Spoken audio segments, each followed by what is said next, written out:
Hello and thank you for tuning in to Millennium Movies. Today's video is going to be my spoiler-filled review of episode 4 for Castle Rock titled The Box. Now, I'm not going to be talking about Easter eggs in this video because this episode didn't have all that much to talk about Easter egg-wise. I mean, there was certainly some, but I think I'm going to wait till we can stockpile a couple of Easter eggs as the episodes go by, then go ahead and talk about them in a separate video. So getting into today's review, I wanted to talk about the biggest thing, which is obviously spoilers. Officer Zemeckis is dead. Zemeckis is dead.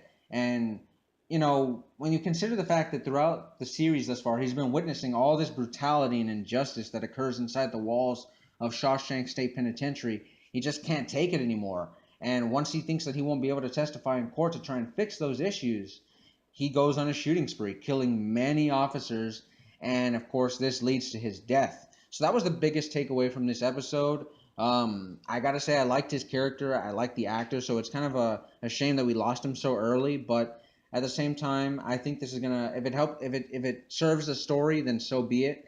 Henry Deaver's still my favorite character in this series, so at least we still have him, and we'll see what happens with his story. But speaking of Henry's story, a lot is starting to unravel here with the tragic events surrounding 1991. Like the fact that apparently he was kidnapped and thrown in a box as a kid, and Alan Pangborn went to go and investigate the man who kept him locked up, and it feels like the conversation he had with Henry, like he's hiding something from him about what really happened. And he tells him this lie that his father told him when it was just them in secret, that Henry did it. And it makes you think, Henry's father, from what we've seen of him and from what Henry has said, it sounds like he's a good man, right? He's a reverend. But from the small, tiny glimpses of flashbacks that we've seen, it looks like maybe he wasn't all that much of a good guy after all. And maybe there's something much more sinister and darker at play here at the terms of the events of 1991 with, of course, Henry being kidnapped. Who knows what happened to his father? We still don't know yet, but it looks like there's certainly, it's really like a muddy situation, right? We don't have all the facts. We're just slowly starting to learn things, the longer that Henry stays in Castle Rock. So I really want to find out already what happened, just what happened to Henry as a boy.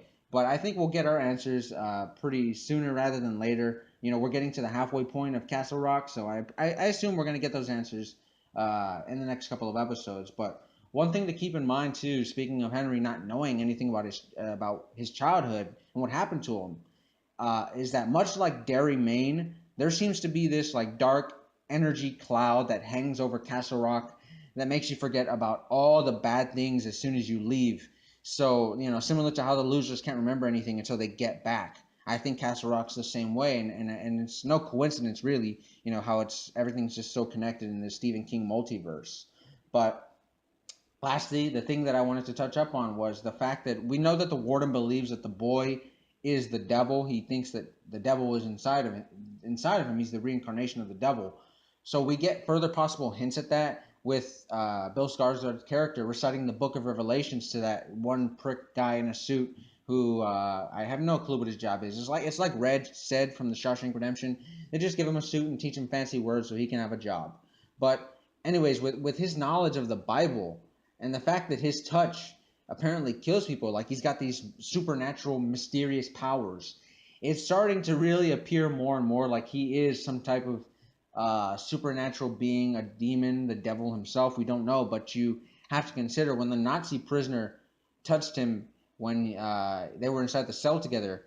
Just after that, he died of cancer, and like nobody knew he had cancer. But then the next day, after he touches Bill Skarsgård's character, he dies of cancer. And then you think about this very episode, Officer Zemeckis gave Bill Skarsgård a fist bump, trying to show affection to him, saying, we're both gonna get out of this together, bro. And then he puts his fist together with him.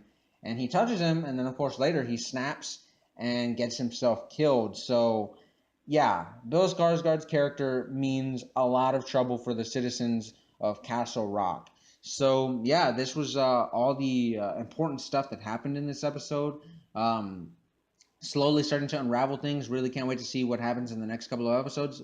Let me know what you guys think. Are you enjoying this slow burn of an episode that we got this far as we lead into the midway point to Castle Rock? If you like this type of content, if you like talking about horror movies, horror TV shows, then consider subscribing to the channel. I do all types of videos covering stuff like this and shows like Stranger Things or movies like It.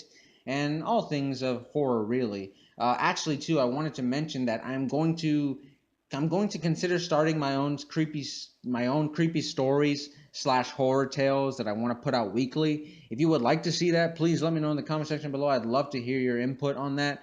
And I have plenty of scary stories to tell, that's why. So I hope that you guys would be looking forward to that type of content. Anyways, that's it for me, guys, and I will see you all in the next one.